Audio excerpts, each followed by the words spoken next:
Bueno, por supuesto, yo tengo la pregunta directa para Enrique García de si Cuba estaría detrás de todo esto, pero antes quiero presentar el primer resumen de lo sucedido en boca de un jefe de comando de Ecuador. Adelante. Hemos capturado 61 armas de diferentes calibres, 418 municiones, 24 explosivos. Hemos detenido a 329 terroristas. Hemos rescatado a 41 personas que estaban de rehenes. Hemos abatido a 5 terroristas. Nos hemos enfrentado a 3 grupos terroristas. Hemos recapturado a 28 personas privadas de la libertad que se habían fugado. A ver, es terrible, ¿no? 329 terroristas que tomaron 41 rehenes, 3 grupos distintos, 28 prófugos de la cárcel.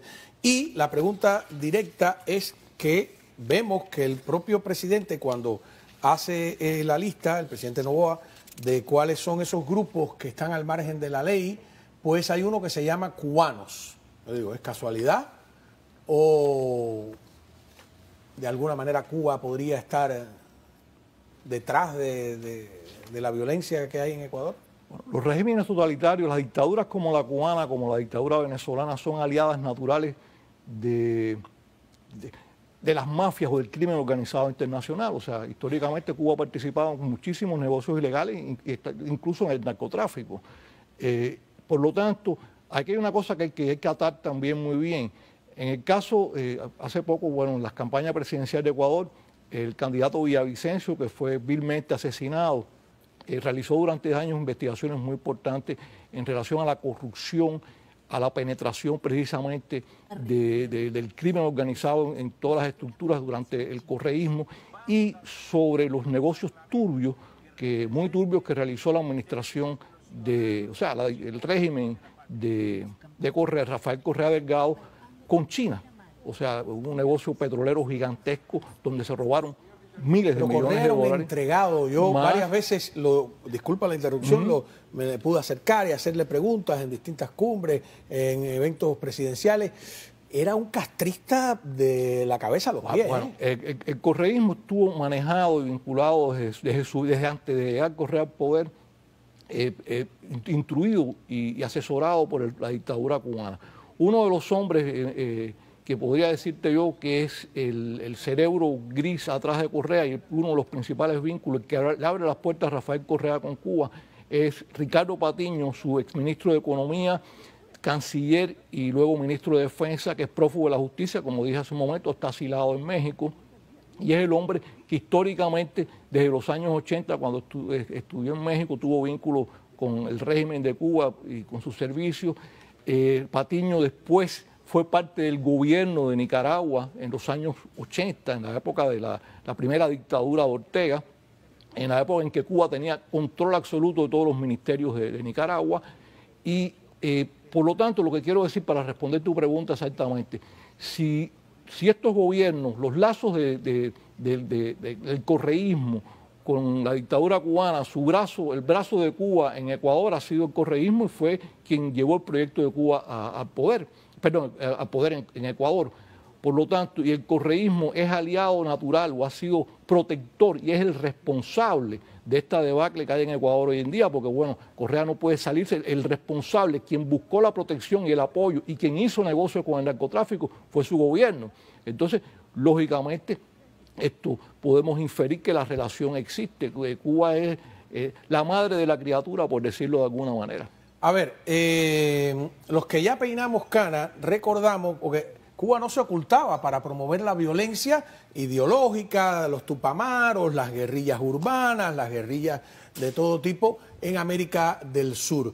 Yo hoy encontré, porque lo recordé, déjame ver si está por ahí, una serie de televisión que se llamaba Los Comandos del Silencio, que promovía las guerrillas de que eran los tupamaros en Uruguay, ¿no? Sí. Ajá. Y entonces la promovían asesinar policías. El fin justifica los medios, es el principio de ello. Ajá. Y entonces era una canción de Silvio Rodríguez en la voz de Sara González, ¿no? Sara González se llamaba. Sí. Y promovía totalmente la violencia. Vamos a recordar un capítulo o sea, que ellos lo han hecho abiertamente, veamos.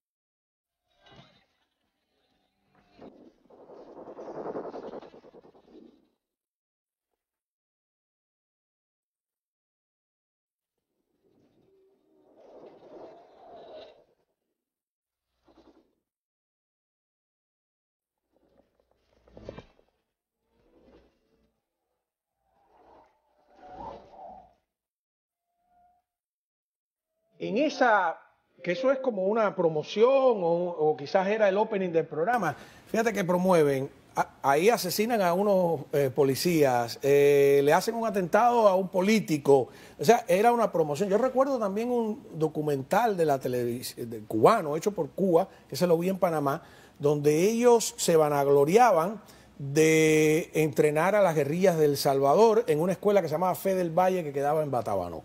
La isla de Pino la tenían llena de extranjeros ahí, por eso le llamaron Isla de la Juventud. Bueno, manejaron el terrorismo en toda América Latina y parte del Medio Oriente. Y yo quería subrayar una cosa en el caso que está, en el caso de Uruguay, asesinaron a un secuestrado ciudadano norteamericano que era funcionario de la USAID, lo secuestraron. Como no entregó el gobierno de Uruguay lo que estaban pidiendo, lo asesinaron.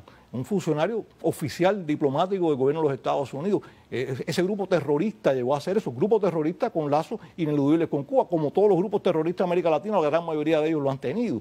O sea, es una realidad, o sea, no se puede sustraer. Lo que pasa es que la memoria histórica, por eso yo señalaba hace un rato el punto de que los pueblos no deben perder la memoria de dónde se originaron las cosas, porque ahora es muy fácil que salgan algunos correístas a decir que un poco a tratar de hacer lo que ellos quieren hacer, que en mi gobierno no, en tu gobierno no pasaba eso, sencillamente porque tú eras aliado de todos estos bandidos. Eso, haberle dado, como le dieron pantalla ayer y hoy a Correa, como si él fuera El Salvador. Y además, lo que sí quisiera interpretar es a Díaz-Canel, que de manera hipócrita, como también hizo Correa, está condenando el asunto. Expresamos nuestro contundente rechazo a los hechos de violencia en Ecuador que han provocado víctimas de desestabilización de la institucionalidad. Nos solidarizamos con el gobierno ecuatoriano y las familias afectadas. Cuando está claro que ellos están haciendo todo lo posible para que Correa regrese al poder, no sé cómo, quizás lo vemos nosotros con la pasión de los antecedentes, ¿cómo lo ves tú? No, yo creo que es el análisis correcto. Lamentablemente, y lo digo por experiencia, porque en Ecuador uno que está más cercano ve cómo la gente interpreta los hechos, pero no se da cuenta, incluso es algo que yo hace tiempo atrás yo reclamaba, el propio presidente Lasso en su tiempo y ahora el presidente Noboa no están uniendo los puntos y no son conscientes de toda la operación que hay detrás. Y esto es innegable, o sea, hay una infiltración justamente de cubanos. Y solo voy a poner un ejemplo. Cuando hubo el levantamiento de octubre del 2019 contra Lenín Moreno, una de las acciones que tomó el presidente Moreno en esa época fue sacar a todos los cubanos que estaban con supuestos servicios que los había dejado Correa, porque en general hay mucha infiltración en distintos lugares, y curiosamente la protesta, la supuesta protesta y todo eso fue bajando y eso le permitió salir adelante al presidente Moreno. Entonces hay que tener en cuenta una cosa, tal como yo lo digo, o sea, Cuba es la cabeza de la serpiente y Cuba ha vivido atacando a toda Latinoamérica desde el año 59, desde que Castro llegó al poder. Y eso es cuestión, el problema es que la gente de hoy en día tampoco lee mucha historia, pero hay que entender cómo Cuba atacaba en Panamá, atacó en Venezuela, atacó en Bolivia, ahí está donde muere el famoso Che Guevara. Es toda Latinoamérica, y sin contar las incursiones que ha hecho en Angola, en el África, o sea, todo el movimiento que ha hecho el castrismo, y que ahora incluso ya se conoce que está metido o estaría enviando gente para la guerra de Rusia, de la invasión de Rusia contra Ucrania. Entonces, lo que tenemos aquí, y solo para redondear lo que estoy comentando, es que tenemos un grupo político que simplemente es el crimen organizado que está disfrazado de política. Y es este movimiento que se expande en Cuba, Venezuela, Bolivia y Nicaragua, y que todo está relacionado. Cuando el presidente Lasso falló en ver esto, fue el principio de de su caída. Y es lo que le está pasando ahora al presidente. Claro, que lo ven como un presidente muy joven, que apenas lleva 5 meses en el poder. 2 meses, menos de 2 meses. ¿Verdad? No, 5 meses del asesinato del candidato presidencial. Sí. Y apenas lleva así un mes y algo, ni siquiera lleva 2 meses en el poder. Y mira ya lo que le están armando a Daniel Noboa. ¿Qué dijo él? ¿Qué dijo el presidente Noboa? ¿Podrá enfrentar esto? Porque ya lo están criticando. La izquierda lo está criticando. ¿Y por qué?